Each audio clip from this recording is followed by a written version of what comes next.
3 points I'd like to make.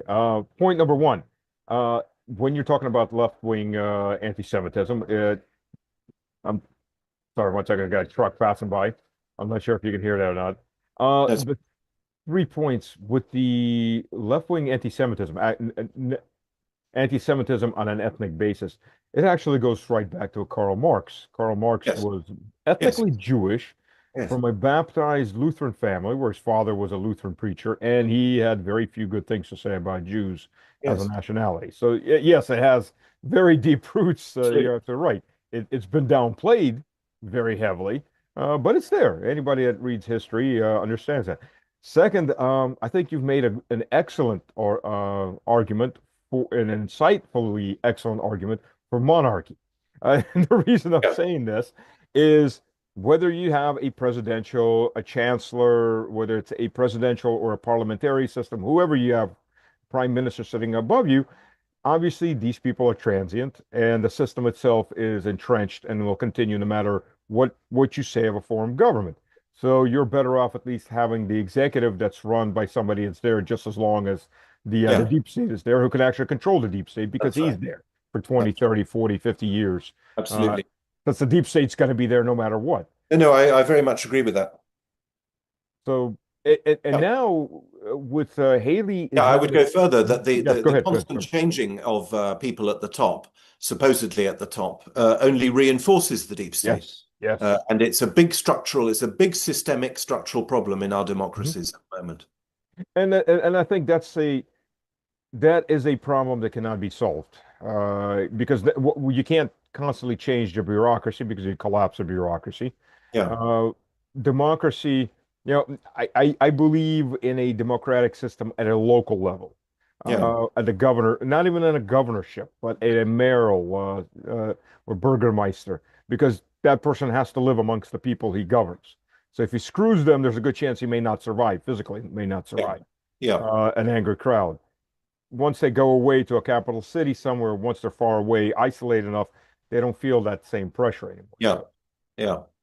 uh, That's and the third and point, uh, and go sorry, ahead. just No, go ahead, go ahead, go ahead. I realize perhaps for our viewers, John Healey, the minister, the former Mhm. defense minister, is now Chancellor of the Exchequer, in other words, finance minister. Now, this is by far the most powerful post in government. Obviously, the prime minister is the boss, that's for sure. And depending on the prime minister, he can, of course, dominate. He generally does dominate he, after all, decides who remains in power or Right. not. But the British system is such that the finance minister, the Chancellor of the Exchequer, is an immensely powerful figure, and a prime minister can't survive if he's not supported by his chancellor. And that's what now Healy. Healy is now the chancellor. Healy now has the control over the budget, which he said he didn't get for defence. So I think we can be confident that he will get it now, or he will give it now to the new Minister of Defence. And I want to go into this in further detail in a minute. And you're right. I don't think any elected position at the top can survive if the finance minister, whomever it may be, is against them. It makes Yeah. life very difficult. But to go back to Burnham, Well, uh, sorry, they can technically, I'm sorry to quibble, but yeah, so the French president remains in power even if the finance minister is against him. The American president remains in power even if the whatever it is, finance secretary Scott Bessent is against him, because constitutionally they can't be moved, they can't be removed except by right, impeachment. right. No, I Whereas the understand that. parliamentary system is Mhm. much more fluid, and the prime Right. minister, there are many examples. Tony Blair and Gordon Brown, Margaret Thatcher and Nigel Lawson. There are many examples of prime ministers being overthrown because their chancellor was not was their enemy.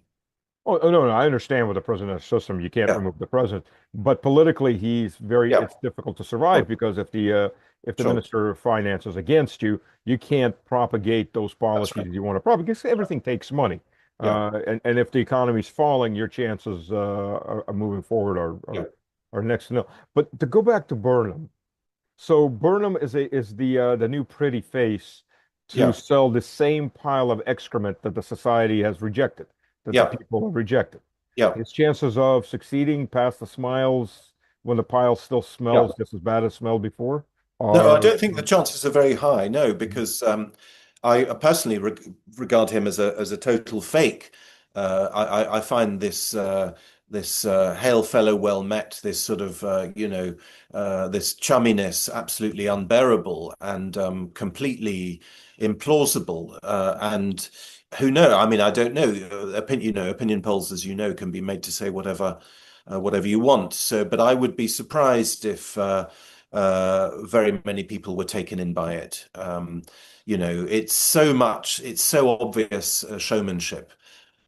He to me is such a fake that I wouldn't give it much chance of long-term success, particularly because, of course, I mean, the situation is perhaps less clear than it was some time ago. But we've got Nigel Farage, the Reform leader, and so on. I mean, that could also play into the hands of Labour because it would mean that the opposition is split between Conservative Party and the Reform Party. So I'm not saying it's necessarily, but Farage does express popular opinion in a way which very few, in fact, I don't think any other British politician does. And talking of public opinion, again, one doesn't know how reliable these figures are, but I saw a thing on X and I didn't check up the sample size or the source or whatever, but I saw a poll on X which mapped out support for or hatred for Vladimir Putin across Europe. And to my great surprise, the country in Western Europe with the lowest disapproval rating for Putin, it was 44% of people disapproved. That was one of the lowest levels in Europe, much lower than France or Germany, was Britain, hmm, which is okay. remarkable given the intensity of the media, obviously, which is completely obsessed with him. And, the Daily Mail runs articles every week about how he eats babies for breakfast and so on. Oh, it's gone past breakfast. It's the addiction to eating babies has now gone into lunch, and it's heading Yeah, toward the dinner time too. yeah, Um, well, the problem with propaganda, to be honest, if your society has any common sense amongst the people, the problem with propaganda, it's like alcohol or narcotics. The yeah, first dose goes quite a bit, and then the yeah, second dose has to be a bit bigger. They have the same yeah, effect, and eventually you get to a ludicrous level where even the yeah. most blind people start to look at it. One of the more, have you ever heard the term jump the shark? Yes, but I don't fully understand it. Okay, so there was an American TV series back in the 60s and 70s called Happy Days. And there's this cool kid called the Fonz, right? He wears a Yeah, yeah, leather yeah. I remember jacket, the he's riding a yeah. bike. Remember the font. Well, there was an episode where he jumps on his motorcycle, jumps over a big tank with a shark in it, Yeah, right? okay. And from that episode, the viewership started collapsing very, very quickly. The show continued for another 3, 4 years, but it was just down to rock bottom viewership, and it was just running on its own momentum. But that was noticed, and that's where the term came from, "jump the shark." It's where Okay. you've gone so far You over go this. too far, yeah. Yeah, the writers are out of ideas. They're doing something so ridiculous, nobody's interested in seeing that anymore. Yeah, yeah. And one of those jump the shark moments, I remember, and this was several years ago, where the British, before the military operation started, special military operation, the British were talking about hogwort, and that there's a mushroom or some fungus that grows in the Republic of Georgia that kills hogwort, and hogwort's a problem all over Europe, including the UK. But they couldn't go get it because Vladimir Putin wouldn't allow them to fly down to the Republic Yeah. of Georgia. Yeah, yeah, yeah. So it's all Russia's fault that they can't go to this Yeah, independent country of Georgia to go get yeah, the yeah. fungal samples. That was one of those jump the shark moments where the Sure, propaganda has just gotten so ridiculous that I sure. think the average person on the street with even minimal knowledge is going to just look at it and go, Yeah, yeah, "This is ridiculous. yeah, It's beyond ridiculous." yeah, yeah. So now that Healy is, how did Healy get into the as chancellor? Well, to be honest, again, I don't have to admit I don't know a great deal about him. Hmm. He came into my view as Minister of Defense. As I say, I cannot tell you what his history is. I hadn't studied it. But as I have already said, when he resigned, and as I said a couple of weeks ago on Ian Proud's show, I thought his resignation was the deep state fighting back. And if that is correct, then it's entirely logical that he then should become the second most or perhaps most powerful person in government. Because I repeat, I think he is the team has been rejigged in order to enable the project to go ahead. It's as simple as that. So now he's got control of the money, and the rearmament program, the war effort, and so on will now have the funds it wants. It's true. So do you think he's gonna, how much can he actually afford to sponsor the rearmaments program? I mean, almost the entire British fleet is in Oh, repairs. well, It's yeah, I insane. mean, the country is on the verge of bankruptcy, so there will have to be cuts in other areas, I assume, which will be very difficult to achieve because the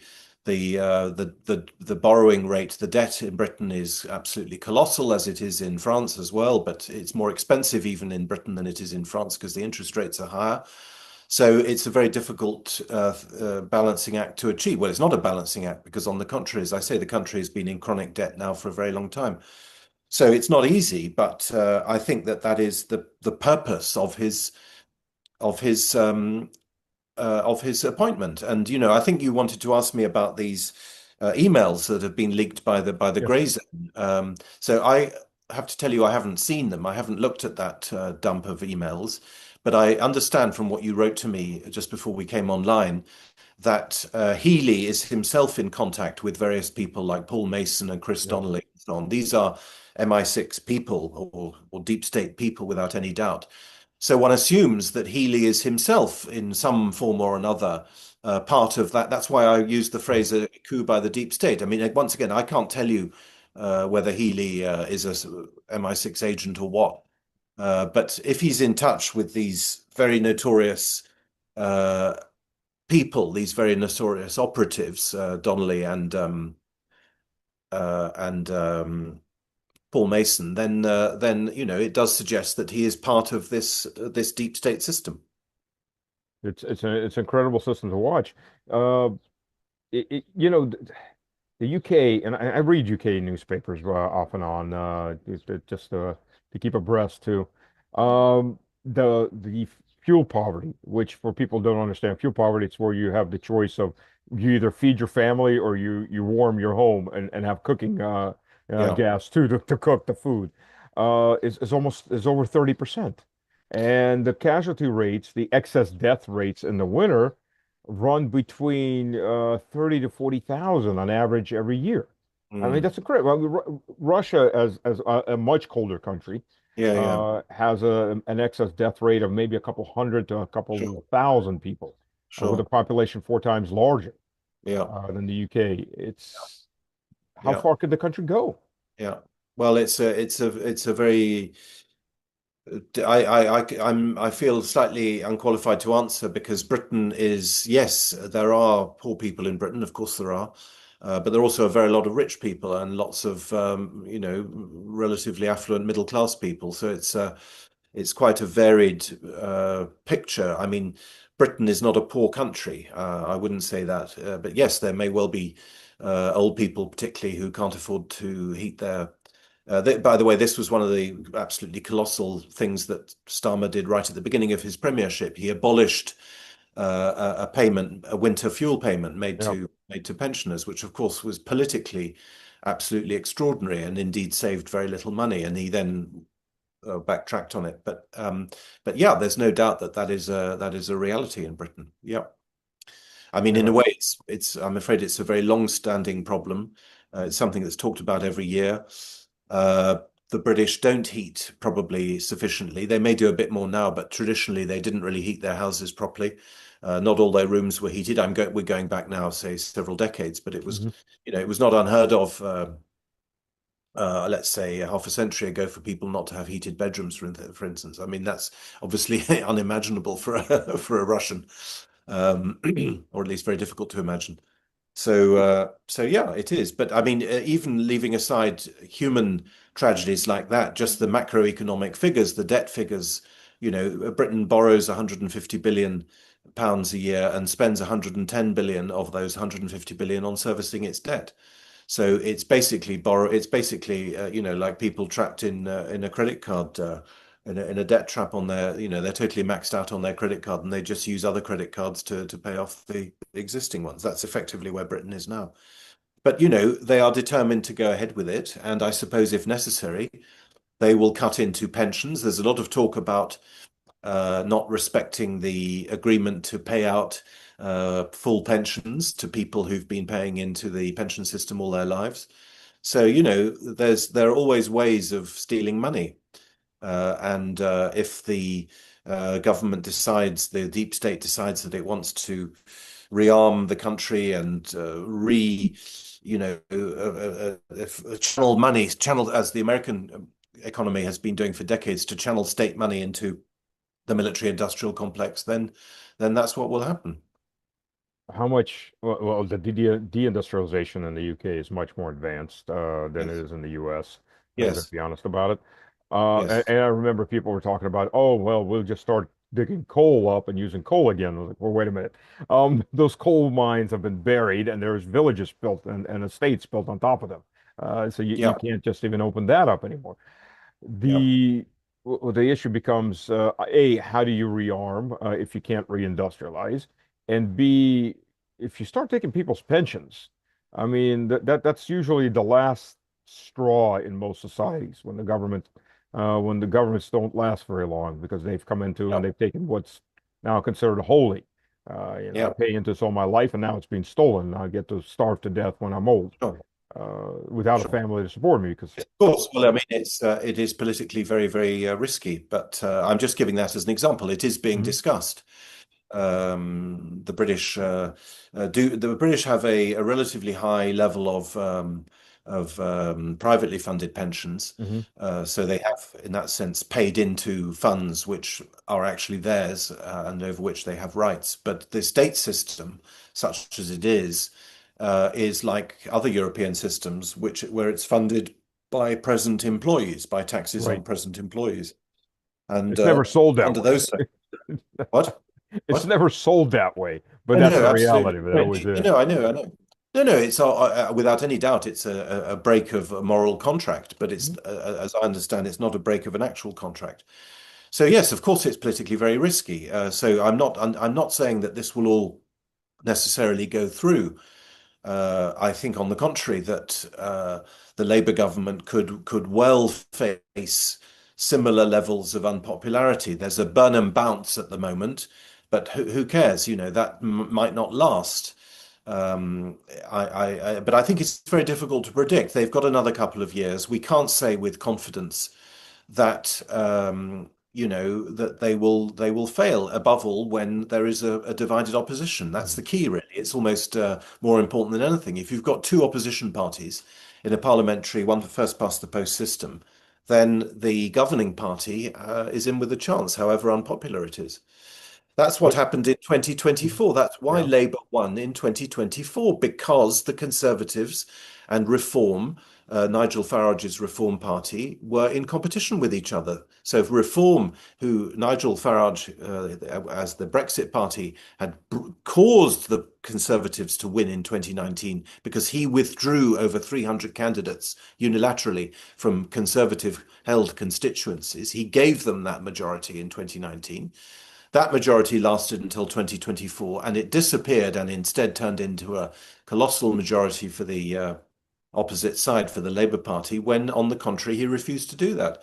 So if the situation is the same in 2029 or 2028, as it probably will be, then there's no reason to think that the Labour Party might not continue.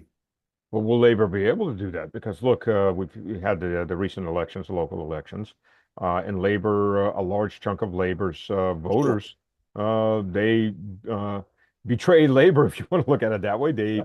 They switched sides over to Reform, Yeah. and the Labor's still trying to sell the same pile of smelly excrement, just with a smiley face Yes. now Yes. attached to it.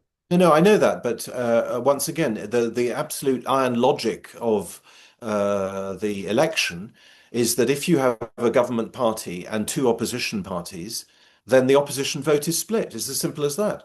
And in a situation like Britain's, where the largest party wins each seat, The Labour Party can go, let's say, to take just to give a typical example, the Labour vote might go down from 40% to 30% or whatever in that constituency. But if the Conservatives are at 20 and Reform is at 15 or vice versa, that means that Labour wins. That means that True. Labour wins that seat. It's very, very simple maths.